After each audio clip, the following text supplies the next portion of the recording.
the 6th chapter.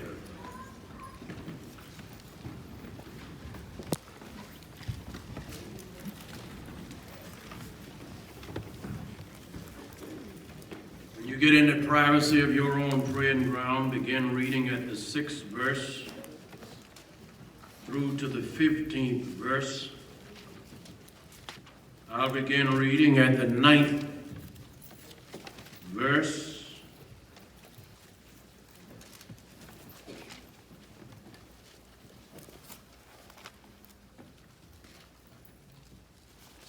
Here's how it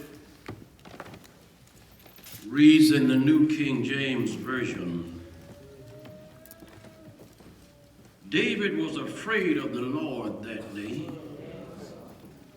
And he said, "How can the ark of the Lord come to me?" So David would not move the ark of the Lord with him into the city of David. But David took it aside into the house of Obed-Edom the Gittite. The ark of the Lord remained in the house of Obed-Edom the Gittite 3 months. And the Lord blessed Obed-Edom and all his household. And it was told King David, saying, "The Lord has blessed the house of Obed-Edom and all that belongs to him, because the ark of God." So David went and brought up the ark of God from the house of Obed-Edom to the city of David with gladness. And so it was, when those bearing the ark of the Lord had gone 6 paces, that he sacrificed oxen and fatted sheep. Then David danced before the Lord with all his might. And David was wearing a linen ephod. So David and all the house of Israel brought up the ark of the Lord with shouting and with the sound of the trumpet. That's good enough. Turn to the person closest to you, left or right, shake a hand, tell them these words. David. David. Tell them, neighbor. Neighbor. This is a learning experience. This is a learning experience. Give God some praise for what he's getting ready to tell you.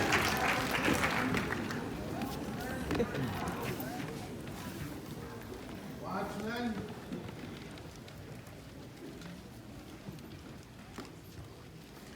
It was the late President Ronald Reagan who made famous this statement: "Trust but verify." This statement was a Russian proverb that became a signature phrase that was employed during diplomatic interactions with the then Soviet Union. This is a disposition that decries what we call assumption, presumption, conjecture, and theory. It is not an expression of a lack of trust, but rather an appeal for reassurance. And while this expression primarily indicated a diplomatic move regarding Russia, it accosts and advises the exercise of good wisdom with regards to Almighty God. That is, never take God for granted. Never take anything that God has placed in your care for granted. And never assume that all is well with God and you. All too often we take things for granted. We take time for granted. We take health for granted. We take family for granted. We take resources, love, and here lately, we've taken voting for granted. This nation is now in a current corrupt quagmire, led by a sick-minded, thin-skinned 45th president. But even more egregiously, people take life in the Lord for granted. Life with God should be treasured, valued, and venerated, and never taken and treated as an entitlement, nor eventuate with assumptions, but always with actualized, regarded, or always when actualized, regarded as a learning experience that never just trusts, but always verified. This, my beloved, is somewhat surmised in the gospel music expression of the late Andre Crouch, who sang these lyrics: I've had many tears and sorrow. I've had questions for tomorrow. There have been times when I did not know right from wrong. But in every situation, God gave me consolation. He let me know that my trials only come to make me strong. I've been a lot of places. I've seen a lot of faces. There were times when I felt, however, so all alone, but at every lonely hour, God gave me strength and power. He let me know that my trials only come to make me strong. So through it all, I've learned to trust in Jesus. Through it all, I've learned to trust in God. Through it all, I've learned how to lean and depend upon His Word. This, my beloved, conveys concisely the incident of King David's recovery and transport of the Ark of the Covenant to Jerusalem, which for him was an eye-opening learning experience. The Ark, which contained the laws of God, or for that matter, the 10 Commandments, was to denote the presence of God among God's chosen people. The Ark of the Covenant was a box made of acacia wood of precise dimensions and overlaid with gold inside and outside. Bezalel, the great-grandson of Caleb, the spy who shared with Joshua to give oversight of the promised land and who came back with a great report as of the fact that God had already given the land to His chosen people, was given a special ministry by the Spirit of God to make the Ark of the Covenant and place it into the sanctified care of God's anointed priests. But during the time of the prophet Samuel, the Philistine nation captured the ark during the battle of Ebenezer, but became curious and superstitious about it because of the unusual occurrences surrounding it. They therefore sent it back to Israel on a wagon and left it in the field of Abinadab. It stayed in that area for some 70 years. And when David captured Jerusalem, he wanted to move the ark back to Jerusalem, but the progression along the way was halted when Uzzah, one of the helpers, was struck dead for attempting to catch the ark as it wobbled because of the ox cart that was used to transport it shook along the way. On that day, King David learned a valuable lesson. That is, never take God for granted. Never take God nor what God has given you for granted. Never assume that God is all right with what you do. Just because it's all right in society doesn't mean that it's all right with God. Just because it's all right in culture does not mean that it's all right with God. Just because it's all right with your homies, your friends, your shorties, your soror, your frat brothers, it doesn't mean that it's all right with God. Beloved, God is not all right with racism, sexism, xenophobia, classism, and anti-Semitism. God is not all right with adulterated TV featuring illicitly explicit sex scenes day in and day out by little minors and children have no choice but to watch it because that's what mama and daddy likes to see. God is not all right with vulnerable women being exploited by men in positions of power and control, nor is he all right with women who take hush money and settlements and payoff and then 100 days later try rape and molestation. God is not all right with people whom he can give enough energy, health, and strength to work all week, but claim to be too tired or too busy to give him any time on Sunday morning.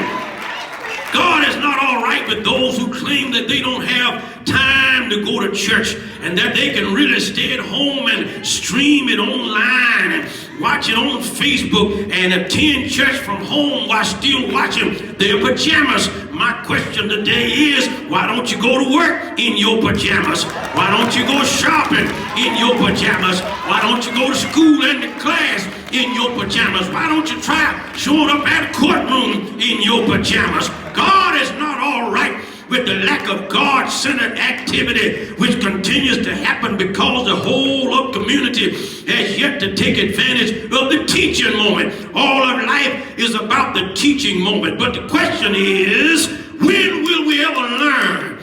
Is it anybody in here but me? All of life is about a teaching moment. When will we learn that only love can conquer hate? When will we learn that only faith will outlast fear? When will we ever learn that taking lives and terrorist threats and murder, suicide and vehicular homicide and the cowardly acts of killing people is not the answer to the problems of life?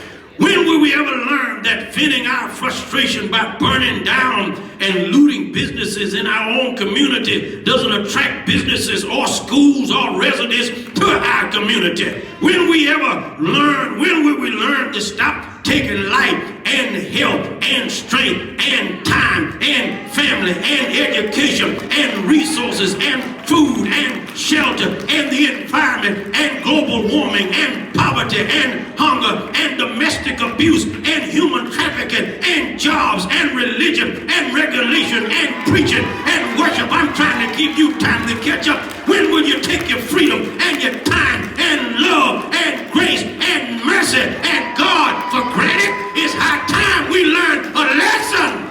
Talk to me, somebody, if you can.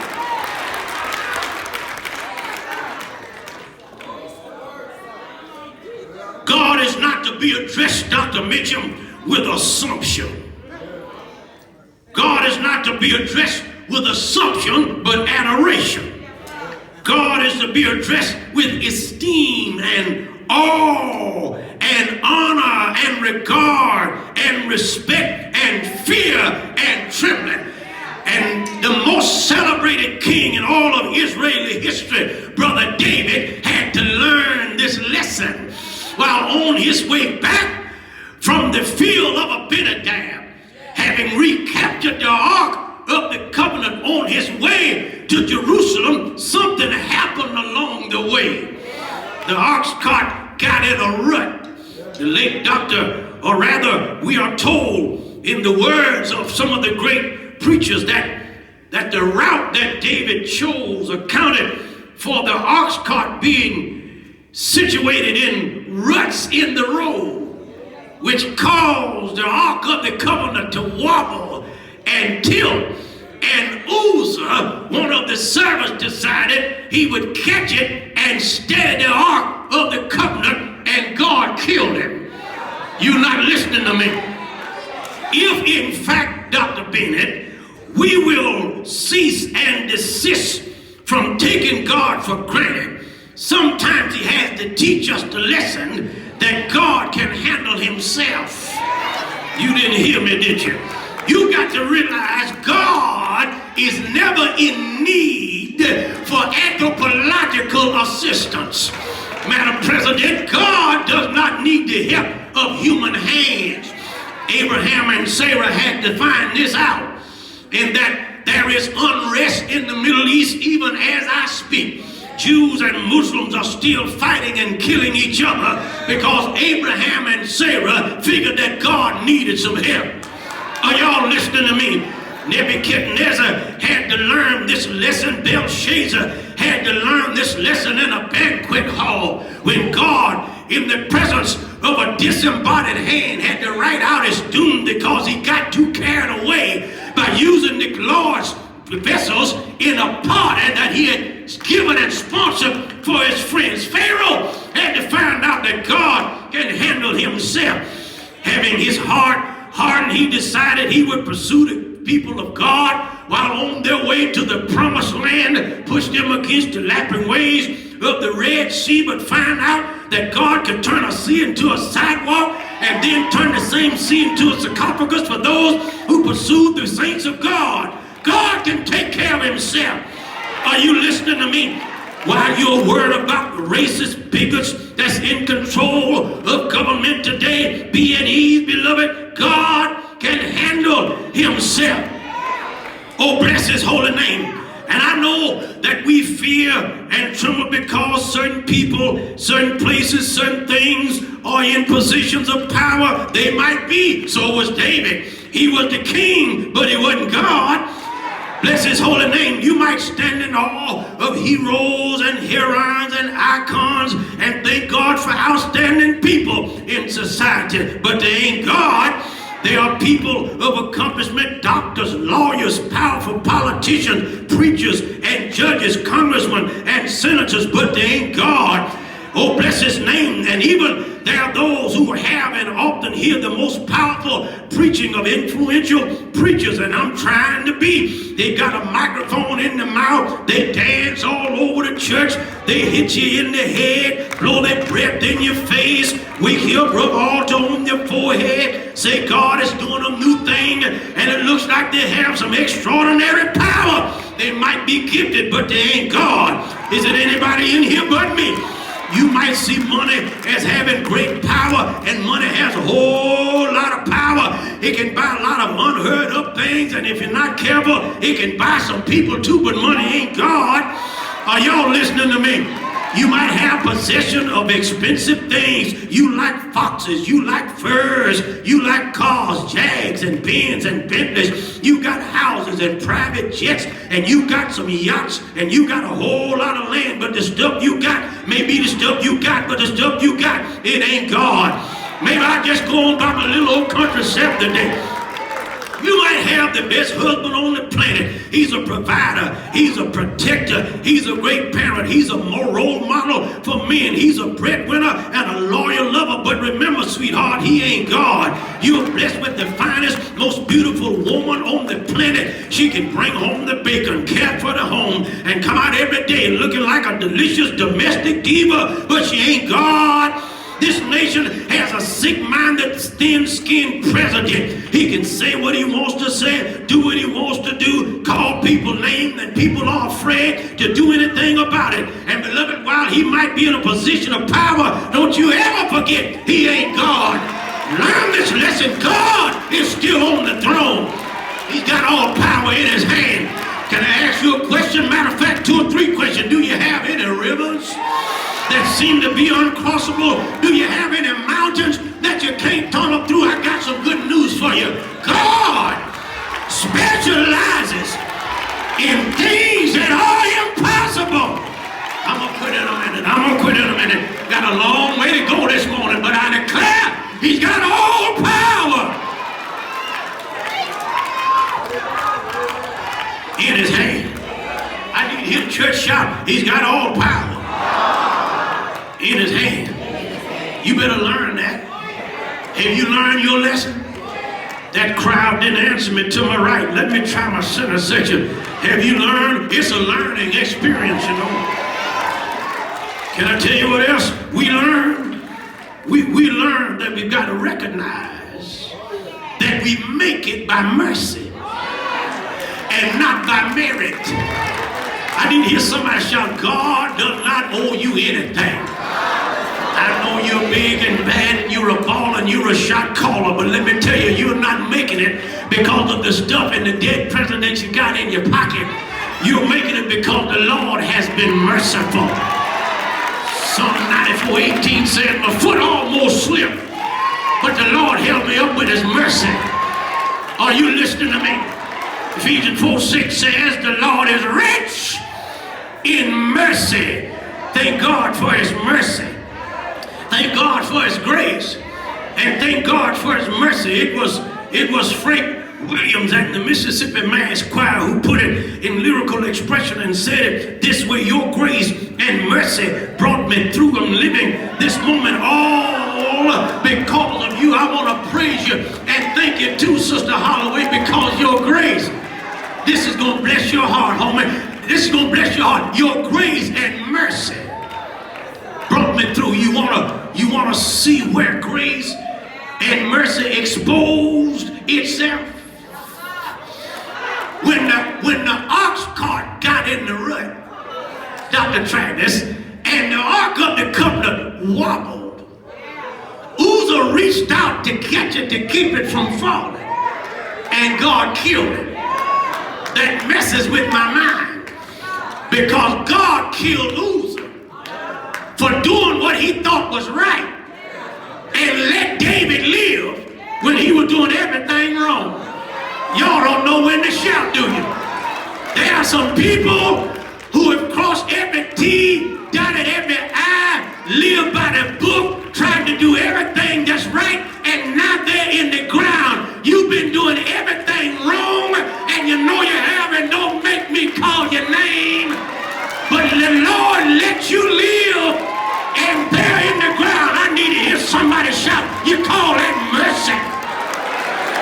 Out of all the places you've been, out of all the things you've done, with who you did it with, when you did it and did it in the dark, so low down and dirty, and you have the egregious gall guts and chitlins to come up in the house of God and sit up in here like a knot on a log and never give God any praise and glory when you should have been the one that's dead in the ground. He lets you live.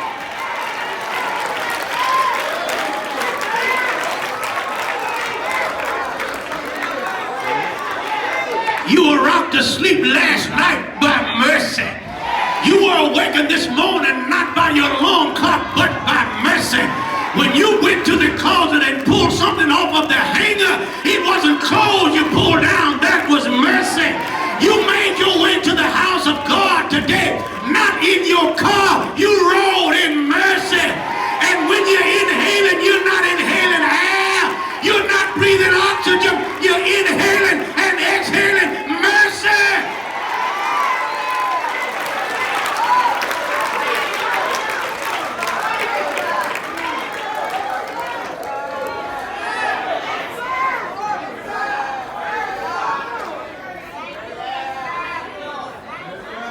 Did you not hear the old church? Here's how they used to say it, Brother Simmons. And I know I got to quit.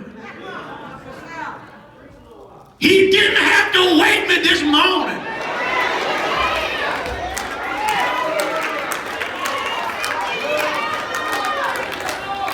Let me try it again. See, you're taking it for granted. He didn't have to wake me this morning. Oh. He didn't have to give me health and strength. He didn't have to clothe me in my right mind.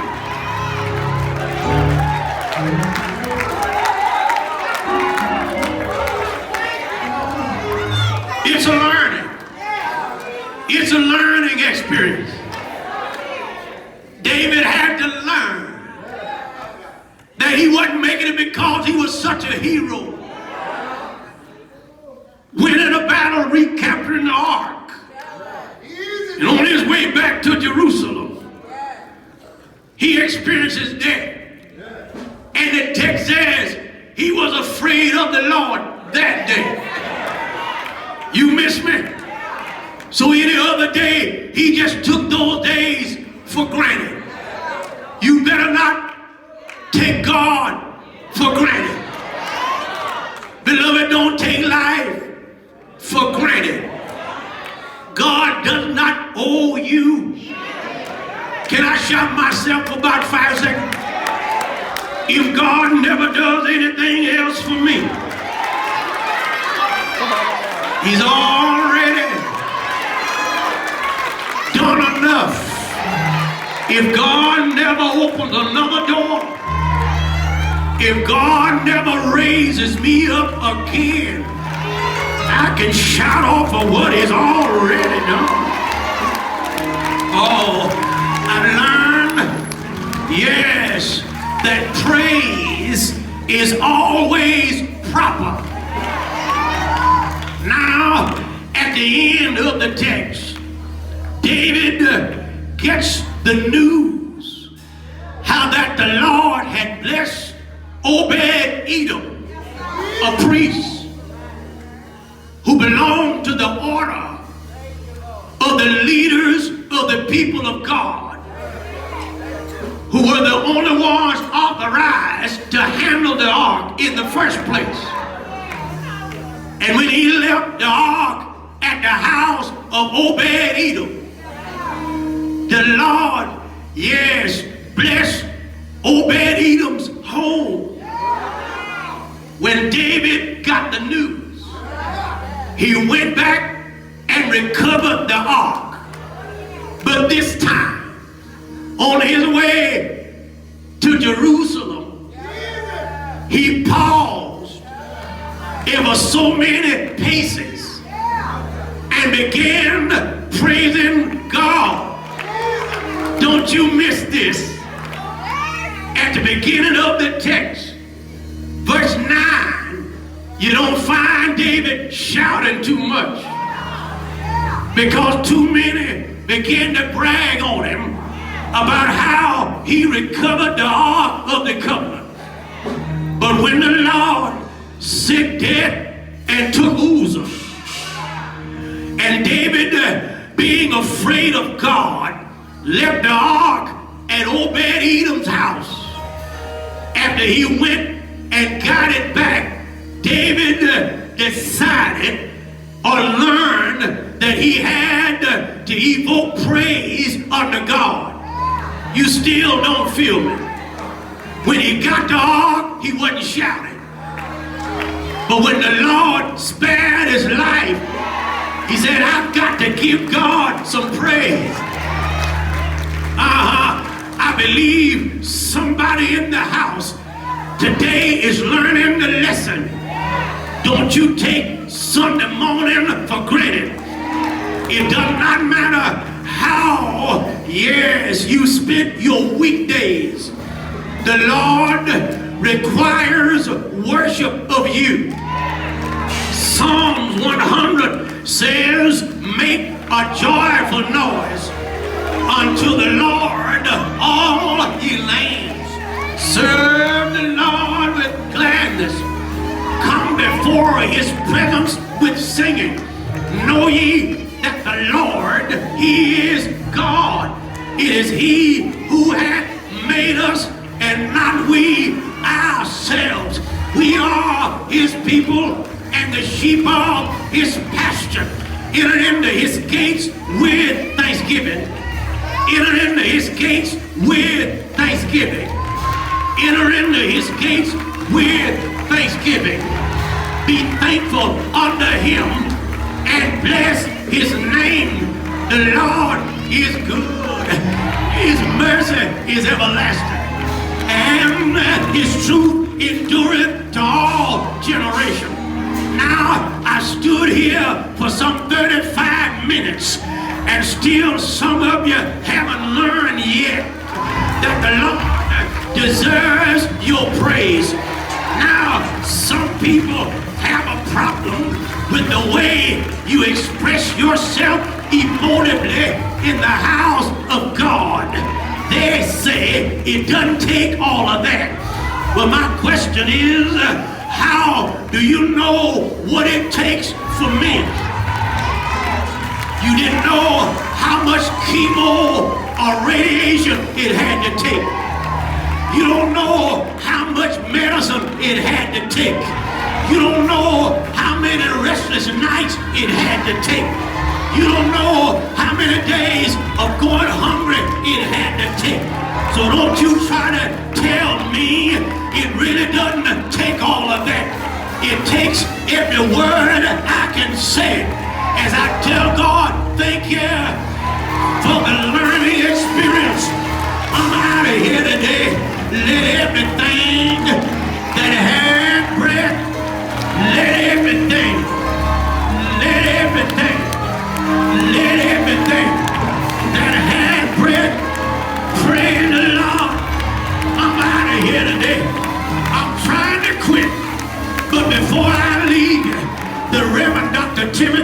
Woods, the great Alabama preacher, tells the story of a lady who left church one day.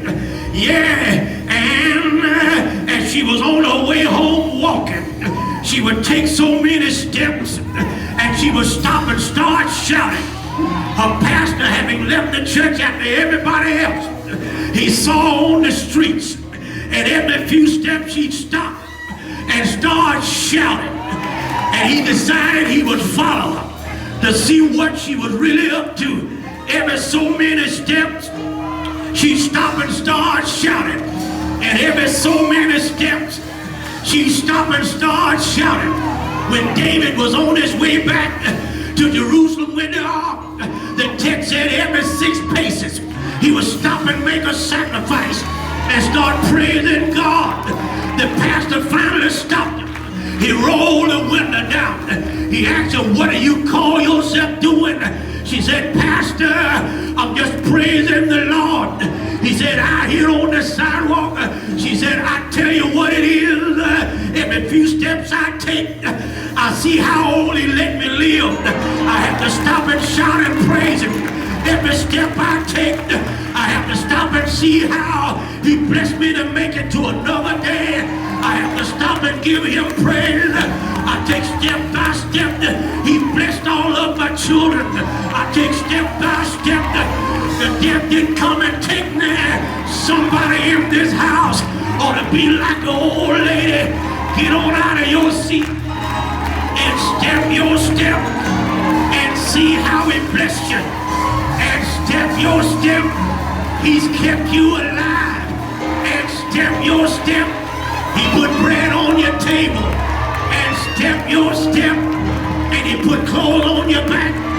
And step your step, because one Friday,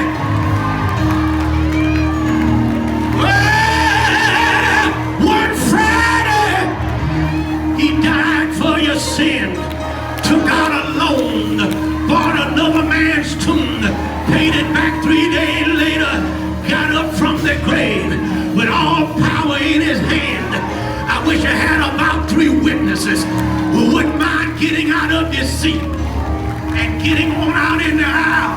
If you're not too dressed up, if you're not too sedated, if you're not too bougie, if you're not too high-headed, if you're not too embarrassed, if you're not too ashamed, then knowing that the Lord has blessed you.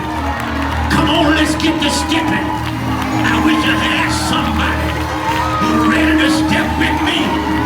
If you know the Lord has been good, come on, let's step out. You learn your lesson. He's worthy. He's worthy. He's worthy.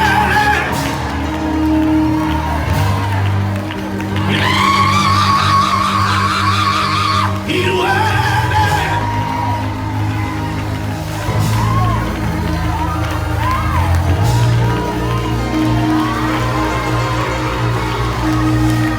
I need about 4 more. I need about 4 more.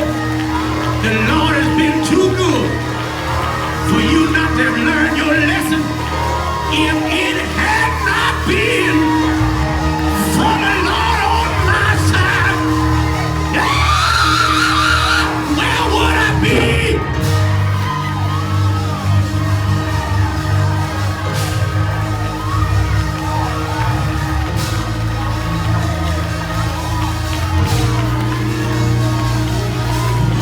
Lean over and tell your neighbor, this for me. Tell them this is for me. Fire keeps on